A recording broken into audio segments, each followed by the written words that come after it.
amahoro turabandanya urugendo na Nufacom Company muri ca kivugo cayo urayikurikira ikakumurikira muri wa mugambi w'igihugu c'u Burundi Soleil Nyakiriza.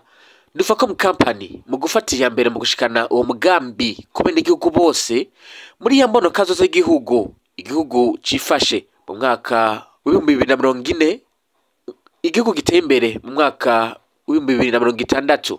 Kuri wa kabiri igerekezo ya 17 Ruheshi ubushikiranganje byo bujejwe harimwo amasoko ntanga nguvu hamwe n'abaje baserukira ibanki y'isi bari baramutse bagendera Nufacom Company aho yariko iradandaza amatara meza cane.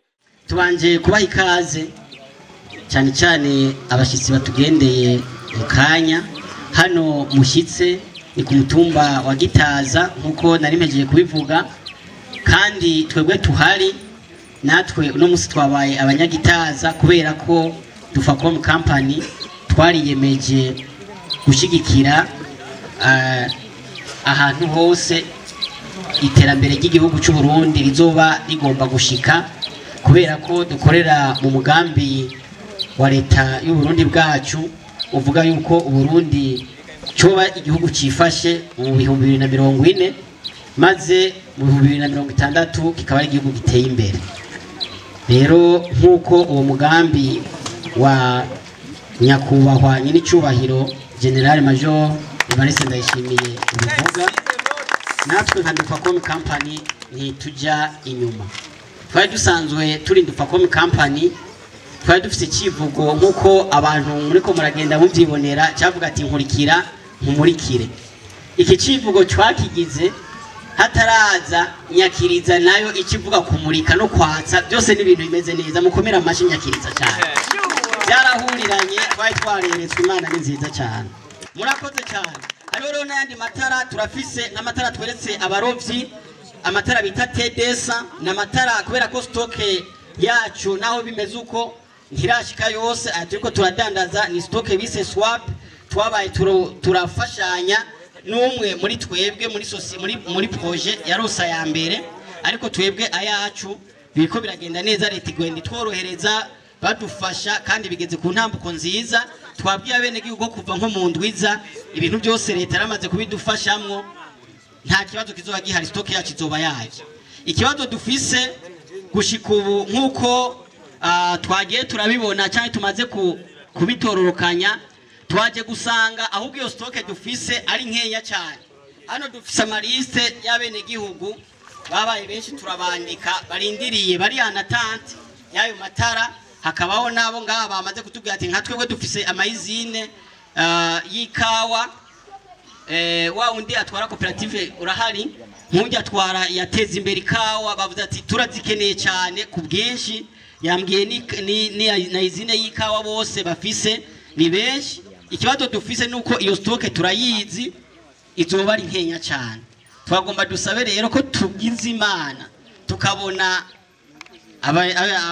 abubahwa bari ngaha badushwayemo, tubabwire batuti abene igihugu turiko turashima, turi ku kivi, ariko kandi stoke icobora kuba nkeya bibaye ngombwa, kubera ko n'abantu turiko turariha abene igihugu bagiye baratubaza ati mukuriha ku vyiciro muduha amezi angahe, tukaca twumva tukabura amezi tubabwira, kubera ko projet tutazi ngo abubahwa babona izokongerezwa cyangwa ntizokongerezwa. Tugire ko tubasaba umugambi, tubona yuko abene igihugu bakiwukeneye cyane kandi dukeneye n'ikiringo kinini. Nukuri abubahwa babirabe, sinzi ko abazungu banyumvise ko navuze mu Kirundi, ariko abantu bazobambwirire yuko kabisa tubibasabye. Nufacom oye oye, murakoze cyane. Nta majambo menshi tuza kubicisha, ego nkuko twabararitse twageze ngaha kugira ngo turabire hamwe uko ibikorwa biriko biragenda.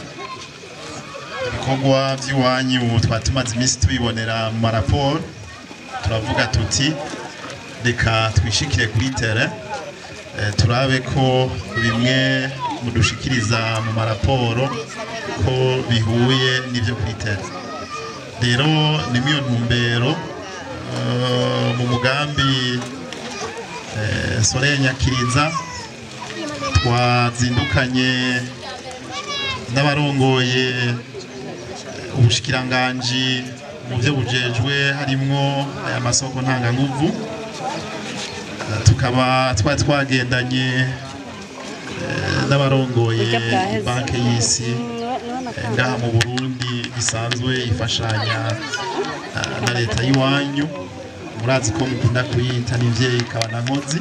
Rero twashitse hano kugira ngo twirabire bikunze twumve n'abamaze kuronswa ubwo buryo bwo kuronka umuyaga nkuba, twumve uko babona ibi bikoresho mwabashikirije murimwo murabandanya mubaha, tunumve ko mwoba muborohereza mu buryo bujanye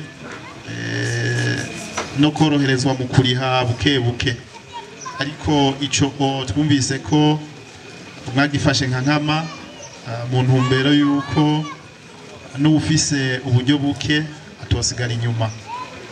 Rero twagomba tubamenyeshe ko uyu mugambi ari uwa leta y'u Burundi, ko yiyumviriye ku benegihugu bato bato cyane cyane bari ahadashika imihora ya Regidezo canke izoshika iteba.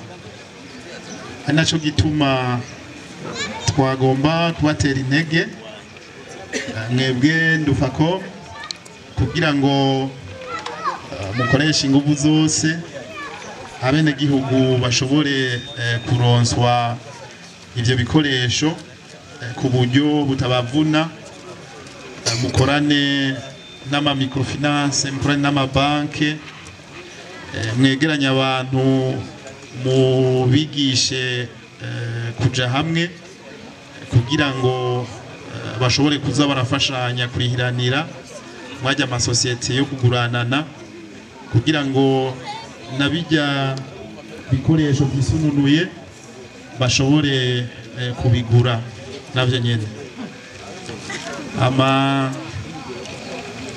Mwavuze ko ivyo mungo muracuruza bisa n'ivyabaheranye, twagomba tubatumirire ahubwo gukoresha umwanya mubigurishe hama muduhe raporo, mutwereke ko stock twabahaye yaheze hama tubongera ibindi. Asharijwe hakoreshejwe imishwarara y'izuba, amatara yizewe kandi aramba. Bari bishikiye neza na neza ku rubuga mu Gitaza, barishimiye cyane ibikorwa by'igishira hamwe, mbere bakaba barabateye intege cyane. Kubwa Ndufacom ntimukagira umwijima aho mubaye, kandi umuco uhari kumwe n'amatara meza meza. Ndufacom, nkurikira ngumurikire.